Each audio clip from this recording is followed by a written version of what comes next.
Halo bro, kita lanjut dengan sutra-sutra Dhammapada. Sutra berikutnya, semua makhluk gemetar menghadapi kekerasan. Semua takut mati. Semua mencintai kehidupan. Pernyataan sederhana, tetapi dengan makna yang besar. Semua makhluk gemetar menghadapi kekerasan. Bahkan hewan yang tidak sadar pun gemetar menghadapi kekerasan. Meskipun dirimu mungkin tidak membuat mereka waspada dengan cara apapun bahwa mereka sedang dibunuh, tetapi tetap saja sebelum seekor domba dibunuh, ia gemetar. Sekarang para ilmuwan telah menemukan bahwa hal yang sama berlaku untuk pohon. Ketika penebang kayu masuk ke taman atau ke hutan, pohon-pohon bergetar. Sekarang ada instrumen canggih misalnya kardiograf untuk mencatat getaran jantung pohon yang bisa membuat grafik tentang apa yang terjadi di dalam pohon. Bahkan masuknya si penebang kayu ke dalam hutan. Ia belum melakukan apapun, ia belum menebang satu pun dahan pohon, tetapi getaran itu muncul, seolah-olah ada sumber intuitif yang membuat pohon itu waspada. Dan para ilmuwan telah menyaksikan sebuah keajaiban, si penebang kayu yang sama, dengan kapak di bahunya, bisa bergerak melalui hutan.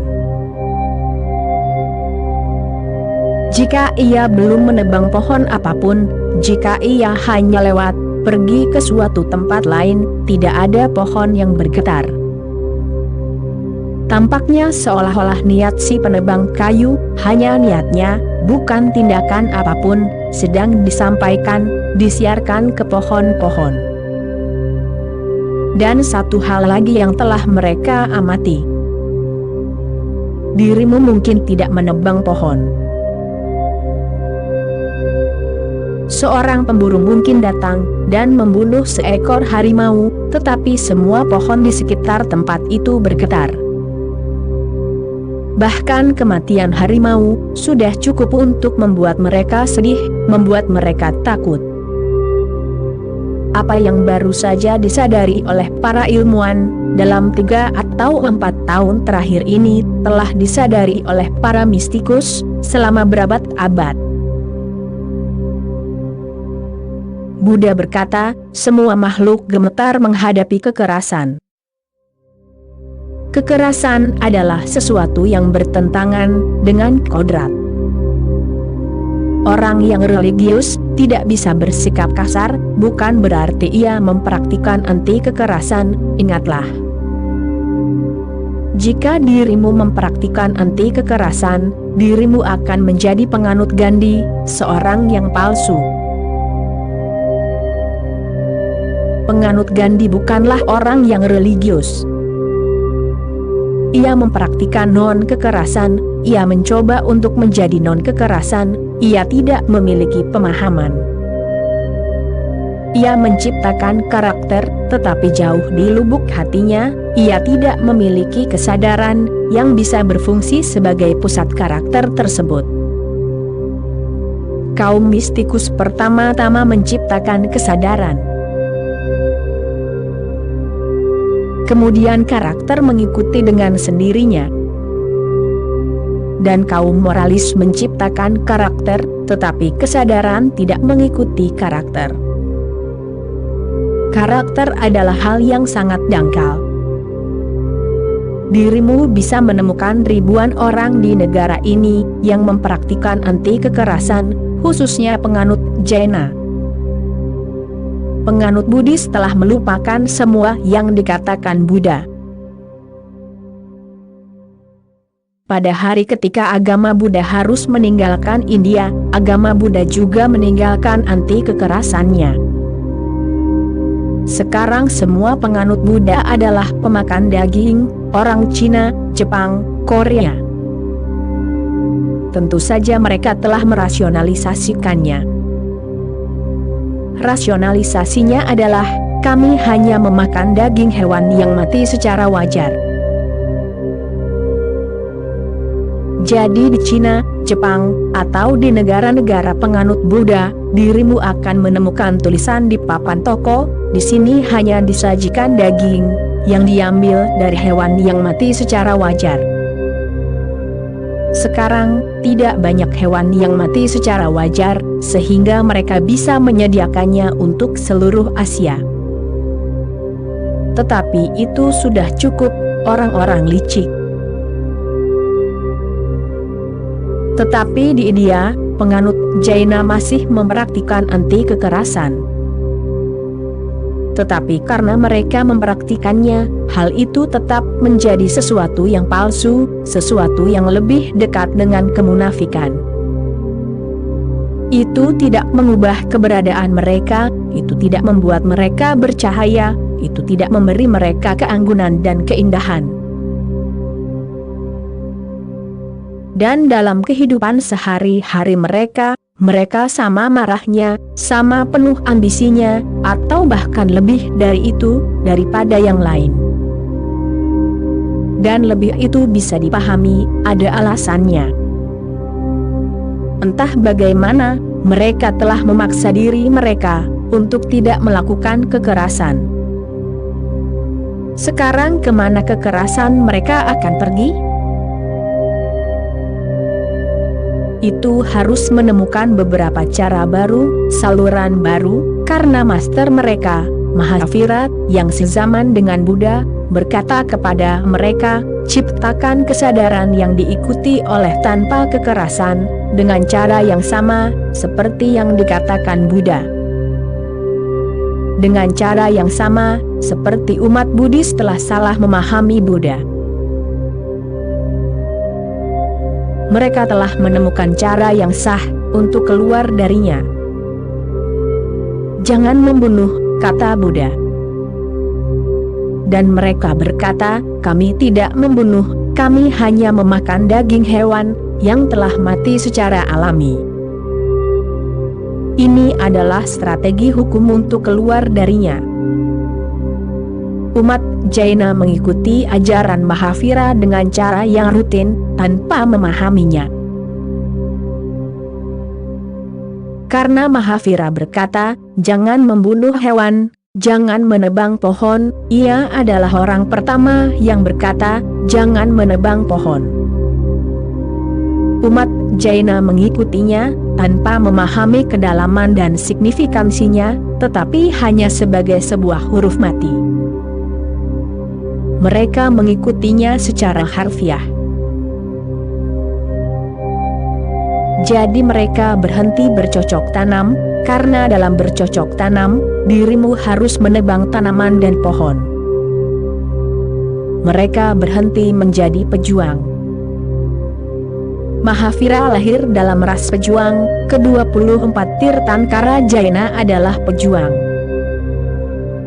Tentu saja sangat pasti, bahwa orang-orang yang tertarik pada Tirthankara Jaina, pasti berasal, setidaknya sebagian besar dari mereka, dari para kshatriya, ras pejuang, samurai India. Tetapi mereka tidak bisa tetap menjadi pejuang lagi, mereka harus meletakkan pedang mereka.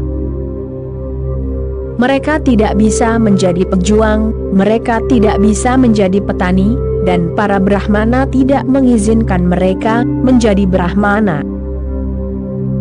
Dan mereka juga tidak tertarik menjadi Brahmana, karena mereka tidak tertarik pada kitab suci Brahmana. Karena kitab suci tersebut penuh dengan kekerasan. Dalam kitab suci tersebut, pengorbanan hewan diperbolehkan, bukan hanya pengorbanan hewan, tetapi juga pengorbanan manusia. Di altar Tuhan, dirimu bisa mengorbankan manusia. Terkadang, bahkan di masa sekarang, abad ke-20 ini, hal itu terjadi di India. Terkadang seorang anak dikorbankan, seorang pria dikorbankan, bahkan sekarang Mereka tidak bisa menjadi Brahmana, mereka tidak bisa tetap menjadi ksatria, prajurit. Mereka tidak ingin menjadi sudra. Menjadi tukang sepatu tidak mungkin, karena itu adalah kekerasan, dan menjadi penyapu bertentangan dengan ego mereka. Maka satu-satunya cara yang mungkin bagi mereka adalah menjadi pebisnis. Jadi semua penganut Jaina menjadi pebisnis, dan seluruh kekerasan yang mereka tekan menjadi ambisi mereka, keserakahan mereka. Oleh karena itu, penganut Jaina adalah komunitas kecil di India, komunitas yang sangat kecil. Tetapi mereka mengelola dan mengendalikan bagian terbesar dari kekayaan negara. Mereka adalah komunitas terkaya. Semua kekerasan diarahkan pada satu hal, uang. Dirimu bisa menyakiti orang dengan menjadi kaya, tanpa menyakiti mereka dengan cara yang terlihat. Dirimu bisa mengeksploitasi orang. Dirimu tidak perlu membunuh mereka, dirimu tidak perlu meminum darah mereka. Tetapi dirimu masih bisa mengeksploitasi mereka sedemikian rupa, sehingga tidak ada darah yang tersisa di dalam diri mereka. Itulah yang terjadi dengan para Jaina. Itu akan selalu terjadi, jika dirimu mencoba melakukan yang dangkal terlebih dahulu. Itu sama bodohnya, seperti jika aku ingin mengundangmu untuk makan malam, aku tidak perlu mengundang bayanganmu, ia datang bersamamu. Jika aku mengundang bayanganmu, bayangan itu tidak akan datang. Ia tidak bisa datang dan tidak ada pertanyaan tentang kedatanganmu, karena dirimu tidak diundang sama sekali. Karakter adalah fenomena bayangan, kesadaran adalah pusatnya. Karakter hanya mencerminkan kesadaran. Jadi sutra-sutra ini harus dipahami, bukan sebagai ajaran moral, melainkan sebagai wawasan spiritual. Semua makhluk gemetar menghadapi kekerasan, semua. Makhluk berarti pohon, burung, hewan, manusia. Kita begitu licik, sehingga kita terus mengatakan bahwa manusia adalah tuannya. Hewan diciptakan untuk dinikmati, pohon diciptakan untuk manusia. Kita tidak hanya membuat perbedaan dan pembedaan antara manusia dan hewan lain, dan alam eksistensi lainnya, kita juga membuat perbedaan dalam kemanusiaan. Misalnya, Adolf Hitler dulu berpikir bahwa orang Jerman, khususnya orang Nordik, orang Jerman yang paling murni, diciptakan oleh Tuhan untuk mendominasi seluruh dunia. Semua ras lain sedikit lebih rendah dari orang Arya yang murni. Jadi jika mereka tidak menyerah, tidak tunduk, mereka bisa dihancurkan. Orang Yahudi selalu berpikir bahwa mereka adalah orang-orang pilihan. Orang Hindu selalu berpikir bahwa mereka adalah orang-orang yang paling saleh, umat pilihan Tuhan itu sendiri. Tuhan selalu lahir di keluarga Hindu, tidak di tempat lain. Orang Hindu selalu berpikir bahwa India adalah satu-satunya negara suci. Namun kebodohan ini bukanlah hal yang istimewa bagi orang Hindu, semua orang berpikir seperti itu. Orang-orang Muslim berpikir bahwa Tuhan telah memberikan dispensasi yang nyata dan terakhir kepada Muhammad dalam Al-Quran. Sekarang tidak perlu ada master, tidak perlu ada Buddha. Al-Quran adalah titik akhir, evolusi telah berhenti di Al-Quran. dan umat Islam memiliki hak istimewa dan tanggung jawab untuk mengubah seluruh umat manusia menjadi umat Islam. Dan jika orang-orang menolak, mereka harus dibunuh demi kepentingan mereka sendiri. Begitu pula halnya dengan umat Kristen, karena Yesus mereka adalah anak tunggal Tuhan. Dan apa yang lainnya, bajingan? Hanya Yesus yang merupakan anak tunggal Tuhan, dan dirimu bisa mencapai surga hanya melalui Yesus, bukan melalui Buddha, bukan melalui Krishna, bukan melalui Zarathustra. Tidak, Yesus adalah satu-satunya jalan, satu-satunya kebenaran. Jadi, bukan hanya pada hewan dan pohon, kita telah membuat hierarki, kita juga mencoba membuat hierarki pada manusia. Semua manusia sama. Ya, mungkin ada perbedaan yang dangkal, yang merupakan hal yang baik. Akan sangat menyedihkan jika perbedaan yang dangkal itu menghilang. Perbedaan itu membuat hidup lebih mempesona, itu memberi kehidupan variasi, warna. Itu membuat kehidupan menjadi taman, penuh dengan warna dan aroma yang berbeda. Perbedaan kecil itu indah, itu harus dihargai, itu tidak harus dihancurkan. Manusia tidak boleh dijadikan satu jenis manusia saja. Perbedaan-perbedaan ini antara orang Yahudi, Hindu, Muslim, dan Kristen indah. Perbedaan antara orang Cina, Jepang, Jerman, Inggris, Prancis, dan Italia itu indah, tetapi ini adalah hal-hal yang dangkal.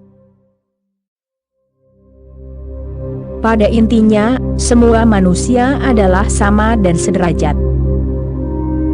Tempatkan dua pria dan seorang wanita di sebuah pulau terpencil, dan inilah yang pasti akan terjadi. Jika mereka Yahudi, kedua pria itu akan bermain kartu untuk melihat siapa yang mendapatkan wanita itu. Jika mereka Inggris, mereka akan membahas cuaca dan mengabaikan wanita itu karena mereka lebih tertarik satu sama lain. Jika mereka Prancis, kedua pria itu akan berbagi wanita itu. Jika mereka orang Italia, wanita itu akan membunuh salah satu pria. Jika mereka orang Eskimo, salah satu pria akan mengklaim wanita itu, dan kemudian meminjamkannya kepada pria lainnya. Jika mereka orang Amerika, mereka akan tetap mendiskusikan masalah tersebut, mencoba menemukan cara yang adil dan bersahabat, untuk menyelesaikan masalah tersebut. Perbedaan-perbedaan ini ada di sana, dan perbedaan-perbedaan ini indah, dan harus dihargai. Perbedaan-perbedaan itu indah, membuat bumi menjadi indah, jika tidak, bumi akan menjadi sangat membosankan. Perbedaan-perbedaan ini baik, indah, perbedaan-perbedaan ini harus dibantu untuk tumbuh. Namun, hakikat dasar, hakikat fundamental adalah sama, tidak hanya pada manusia, tetapi pada semua makhluk. Pohon memiliki hakikat, hanya tubuhnya yang berbeda dari dirimu, dan harimau memiliki hakikat, hanya tubuhnya yang berbeda dari dirimu. Perbedaannya hanya pada kelilingnya. Pusatnya selalu sama, karena pusatnya satu. Nama pusatnya adalah keilayan. Semua makhluk gemetar menghadapi kekerasan. Semua takut mati. Semua mencintai kehidupan. Tidak perlu membuktikan hal-hal ini. Ini adalah pengamatan sederhana dari setiap orang. Namun, beberapa kesimpulan bisa ditarik dari pengamatan tersebut.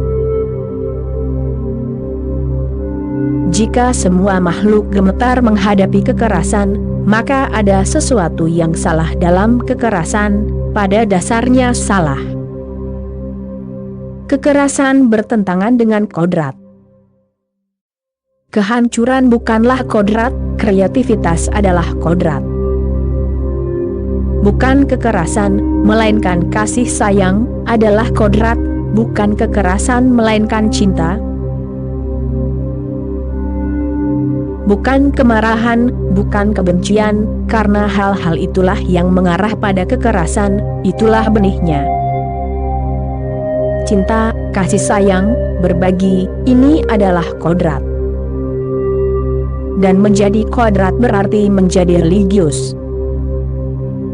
Semua takut mati. Oleh karena itu, jangan membunuh. Sebaliknya, bantulah orang untuk mengenal kematian. Ketakutan mereka disebabkan oleh ketidaktahuan. Mereka takut akan kematian, karena kematian adalah hal yang paling tidak diketahui. Tidak ada cara untuk mengetahui kematian, kecuali dirimu meninggal. Bantu orang untuk mengetahui kematian melalui meditasi, karena itu adalah cara untuk mati dan tetap hidup. Semua orang mencintai kehidupan. Karena itu, cinta. Ciptakan konteks, ruang, tempat lebih banyak cinta bisa tumbuh. Semua masyarakat di dunia terlalu berorientasi pada perang, oleh karena itu mereka tidak mengizinkan cinta. Karena jika dirimu mengizinkan cinta mengalir, perang akan lenyap. Jika dirimu mengizinkan cinta, dan membantu cinta, dan menciptakan konteks agar cinta tumbuh dan terjadi, mustahil bagi dirimu untuk membuat orang saling bertarung dan saling membunuh. Jadi sejak awal kita harus memberi mereka pelatihan militer. Sejak awal anak-anak harus diajari kebencian. Umat Kristen diperintahkan untuk membenci umat Islam diperintahkan untuk membenci umat Kristen. Umat Kristen membenci umat Yahudi membenci umat Kristen, dan seterusnya. Setiap bangsa membenci bangsa lain, dan di setiap bangsa juga ada komunitas kecil yang berbeda, yang saling membenci. Orang Maharashtrian membenci orang Gujarat membenci orang Maharashtrian.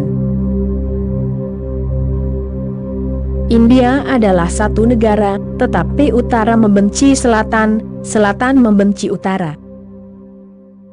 Orang-orang yang berbahasa Hindi membenci orang-orang yang tidak berbahasa Hindi, dan orang-orang yang tidak berbahasa Hindi selalu menentang orang-orang yang berbahasa Hindi.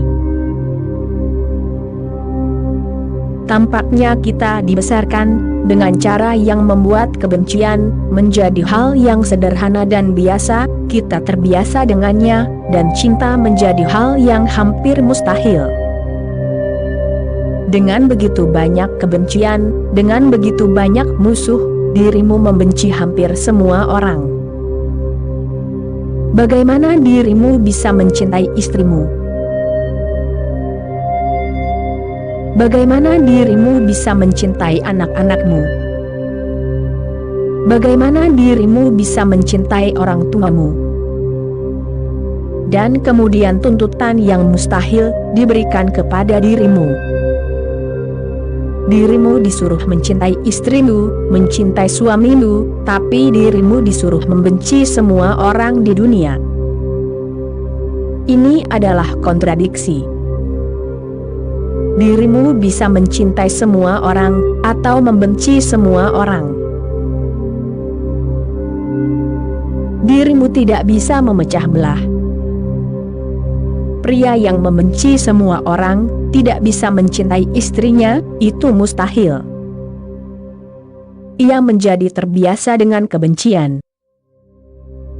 Kebencian mengalir dalam darahnya, itu beredar dalam dirinya. Jika selama 23 jam sehari, dirimu membenci, berkelahi, berjuang, bersaing, lalu apakah dirimu pikir, selama 1 jam di rumah bersama istrimu, dirimu akan mencintai? Mustahil. 23 jam itu akan terus berlanjut. Jadi polisi menjadi polisi selama 24 jam. Bahkan ketika ia berada di rumah bersama istrinya, ia bertingkah laku seperti polisi.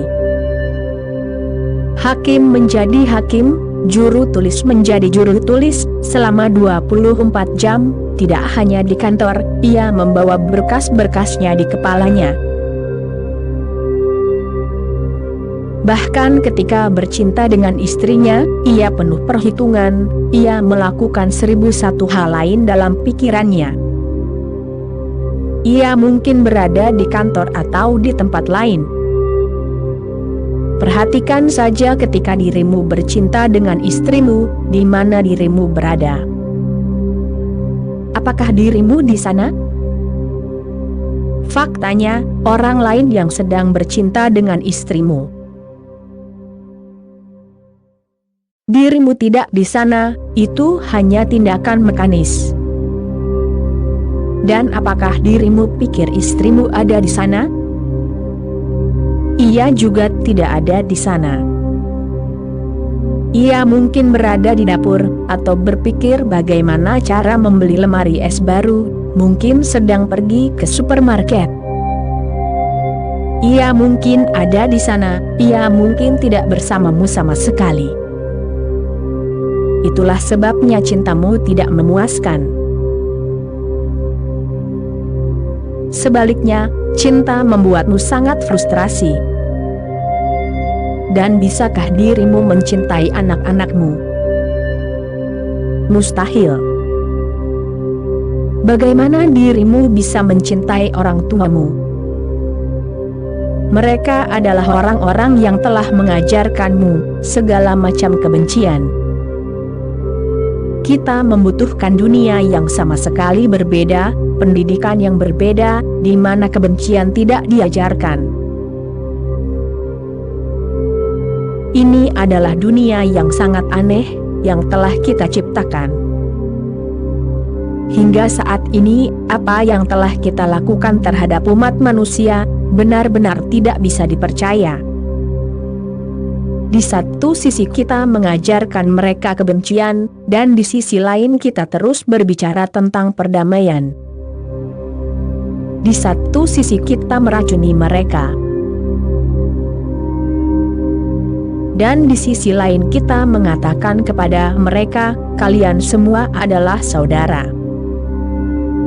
Kita berbicara tentang persaudaraan, dan kita bersiap untuk perang. Kita berbicara tentang perdamaian dunia, dan kita bersiap untuk perang.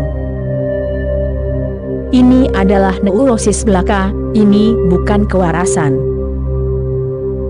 Manusia sampai sekarang tetap gila, dan alasannya adalah pendidikan yang salah. Kita belum mendengarkan para Buddha. Sekaranglah saatnya. Kita harus mendengarkan para Buddha sekarang. Jika kita tidak mendengarkan, hanya beberapa tahun lagi, dan seluruh umat manusia akan hancur. Kita tidak mampu lagi untuk tidak mendengarkan. Semua orang mencintai kehidupan. Bantu orang untuk lebih mencintai. Cintai dirimu sendiri. Bergembiralah dalam cinta. Oke bro, itulah kutipan ceramah kali ini. Kita sambung lagi nanti bro. Terima kasih bro.